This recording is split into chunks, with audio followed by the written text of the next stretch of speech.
రకంగా సినిమా రంగాన్ని ఏలిన మహిళామణులు వాళ్ళిద్దరూ కూడా తెనాలికి సంబంధించిన వారే. ఇటీవల వరకు కూడా లక్ష్మీరాజ్యం గారి మేడని పట్టిన ఆధారపెట్టడం ఉండేది. అట్లాగే కాంచనమాలి గారి గృహం కూడా తెనాల్లో ఉంది. రామకుమారి గారు ఈవిడ కూడా చాలా నాటకాల్లో నటించారు. అట్లాగే పీస్పాటి నరసింహమూర్తి గారు ఈయన ప్రత్యేకంగా ఆ కృష్ణుడి పాత్రకి చాలా అతి ప్రాముఖ్యాన్ని వహించిన వారు. అట్లా మిగతా వీళ్ళందరూ కూడా జె రామ్మోహన్ రావు సోదరు గారు కూడా ఆయన ప్రత్యేకంగా హరిశ్చంద్ర పాత్ర వేసేవారు. టి రామకృష్ణ శాస్త్రి ఈయన కోసం ప్రత్యేకం వస్తే ఈయన చింతామణి నాటకంలో బిళ్ళమంగళలో వేషం వేసేవారు. అలాగే నారదుడికి మాత్రం అపర నారదుడుగా ఎంతో మంది ఇప్పటికీ నారదుడు వేషం వేసేవాళ్ళు. రామకృష్ణ శాస్త్రి గారి ప్రత్యేకతని వాళ్ళు కూడా నేర్చుకోవడం జరుగుతుంది.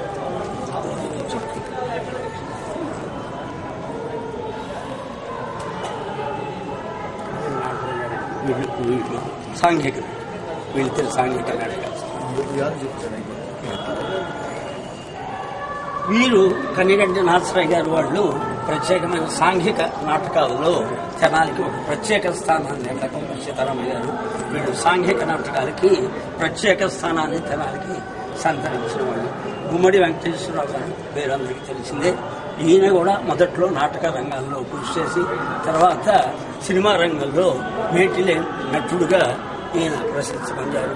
జగ్గయ్య గారు వీళ్ళందరూ ప్రసిద్ధి పొందిన వారు. తెనాలి ప్రాంతానికి చెందిన వారి జమున ఇట్లా కృష్ణ వీరిప్పటికీ వీరి పేర్లు మనం వింటూనే ఉంటాం. వీరి ప్రఖ్యాతి చెందిన నటుడు.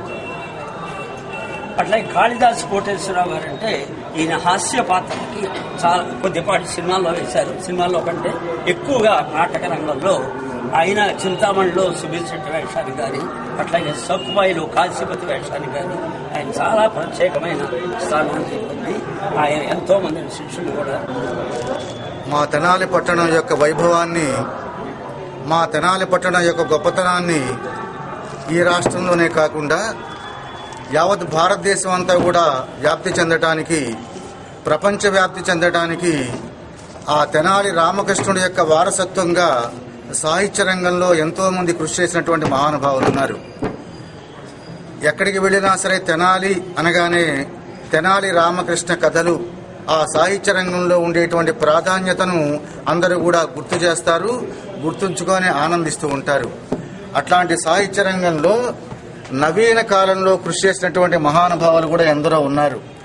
తెలుగు సాహిత్యాన్ని పరిపుష్టం చేసినటువంటి మహనీయులు, వాళ్ళ యొక్క రచనల ద్వారా అటు సామాజిక రంగాన్ని, కళారంగాన్ని, వ్యక్తి జీవన రంగాన్ని ప్రభావితం చేసినటువంటి మహనీయులు.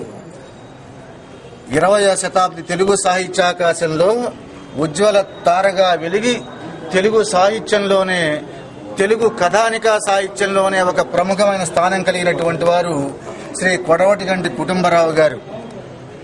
అట్లాగే మాధవపెద్ది బుచ్చి సుందరరామ శాస్త్రి గారు అటు సంస్కృతము, తెలుగు భాషల్లో ప్రవీణులుగా ఉంటూ ప్రముఖ కవిగా, కావ్యరస పరాయణులుగా పేరు ప్రఖ్యాతులు వహించినటువంటి వారు. సంస్కృత కళాశాలకి ప్రిన్సిపాల్ గా కూడా పనిచేసి సంస్కృత భాషా వ్యాప్తికి ఎనలేని కృషి చేసినటువంటి వారు. గుడిపాటి వెంకట చలం గారు. ఆంధ్రప్రదేశ్ రాష్ట్రంలో తెలుగు మాట్లాడేటువంటి ప్రతి వాళ్ళు కూడా గుడిపాటి వెంకట చలం గారి పేరు వినే ఉంటారు. స్త్రీవాద సాహిత్యంలో మహిళల యొక్క సాధికారత కోసం, మహిళలు అన్ని రంగాల్లో కూడా ముందంజ వేయాలని, మహిళలు స్వేచ్ఛాయుతమైనటువంటి జీవితాన్ని గడపాలని అద్భుతమైనటువంటి సాహిత్యాన్ని సృష్టించి తెలుగు భాష ఉన్నంత వరకు, తెలుగు సాహిత్యం ఉన్నంత వరకు చిరస్థాయిగా ఉన్నటువంటి గుడిపాటి వెంకట చలం గారు.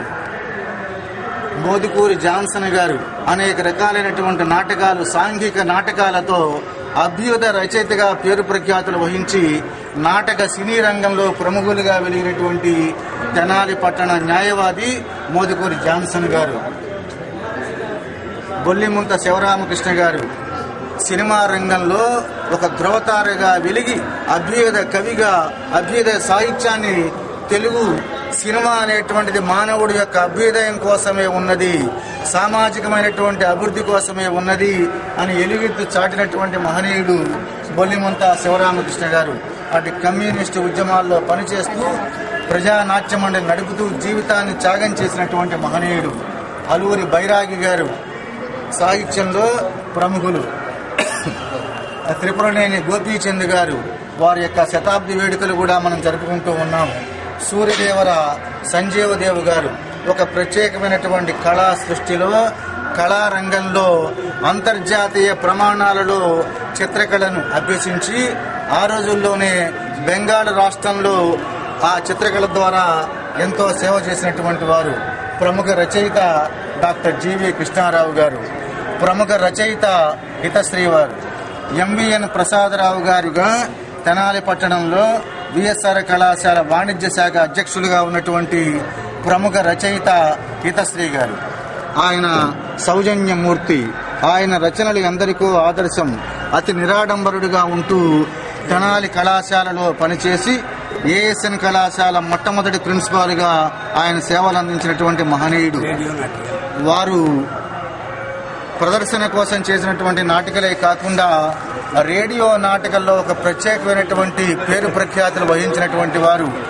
ఆ మహనీయుడితో కలిసి 2 దశాబ్దాలు పనిచేయటం మా అదృష్టంగా భావిస్తూ ఆయన మన చిత్రకళలో తలుచుకుంటూ ఉన్నాం.